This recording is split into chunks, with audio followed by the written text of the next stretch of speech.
Okay, so I left myself a little bit of time. I'm a professor. I get to pontificate a little bit.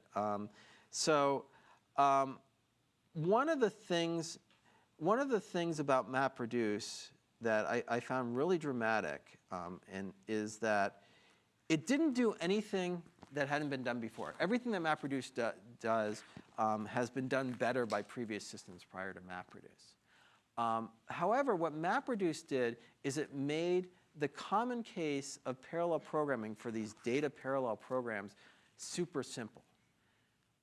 And this was the key to success. So one thing that you see, and I'm just going to flip to my last slide here.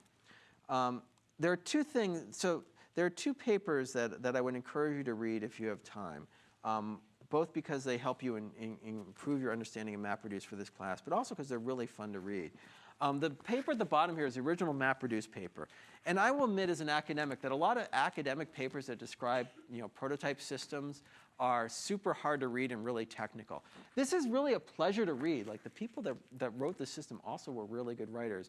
You can pick up this paper and get a really good idea of why MapReduce was designed the way that it did. And frankly, you'll see that a lot of the lectures that I've talked about today, the lecture notes have come really almost directly out of this paper. So it's a really nice paper to read. So I encourage you to read that. Second, if you want some fun, you want to see what academics do when they yell at each other, read the screed on top, which was I don't think it was a blog post. I think it was actually a column in a journal. Basically from a bunch of disgruntled database researchers that were aghast at the fact that MapReduce was becoming successful. And they pointed out a couple of things. So it's kind of funny because it doesn't age well, and that's kind of unfortunate.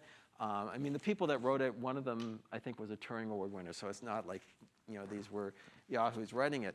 But some of the points they make, like, hey, MapReduce doesn't scale, just are absurd on the face of it, because MapReduce at the time was already scaling to tens of thousands of nodes. What they meant is MapReduce doesn't theoretically scale to the same complex operation that databases scale to. And some of the points that they made were spot on, as saying, like, look, they didn't solve any problems in MapReduce that aren't already solved in the commercial distributed databases that are out there. But they missed the key point, I think, which is that often success in computer systems comes from simplicity. In particular, if you can take the common case, which is 90% of the problems that you're looking at, and you can get the abstraction for the common case right and solve it elegantly and efficiently for those people, then your system will become successful. And then you can worry, just like MapReduce has done, about worrying about the other 10% that you didn't address with your first solution. And so there are things that MapReduce doesn't do well at all, like joins, all sorts of fancy joins. And what happened was that people started using MapReduce, became very popular, and successor systems came out that added those features back into the original MapReduce framework. So MapReduce started out by winning and gaining mind share, and then people went and added those features that they really needed from the database world. The database folks in the top article had systems that addressed 100% of the needs of all the people that were out there, but kind of did a mediocre job of addressing everybody's need. And so there's another paper that I didn't put here called Less is More that talks about how in computer science over and over again, the systems that do a really good job on the common 90% inevitably beat out the complete systems that do a good job, that do a mediocre job on 100% of the cases for exactly the reasons that I talked about. The example that they use in that paper, I skipped over this, but is how many people in this class have programmed in Lisp? How many people have programmed in C++ or C? The whole class, right? If you don't raise your hand, then you're not paying attention, or you shouldn't be in the class. You didn't take the 281. Now, at the time that paper was written, there was a debate about what was going to be the programming language of the future, C or Lisp. And the time the paper was written, the authors were lamenting the fact that Lisp had clearly started to lose. And what they said was, C was basically, and you would admit this, I program in C, it's a glorified assembler language. But people were able to produce compilers. It came out quickly. It did 90% of the programming tasks well.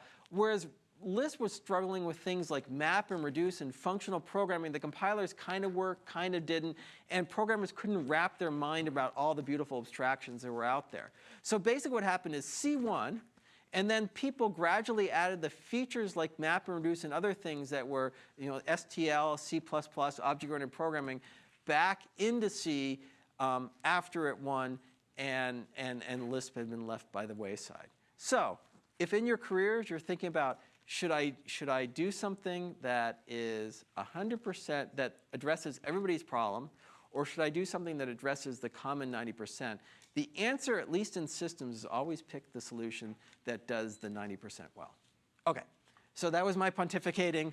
I promise I won't do that too much during the semester. Have a good weekend, and I will see you on Tuesday for an exam review.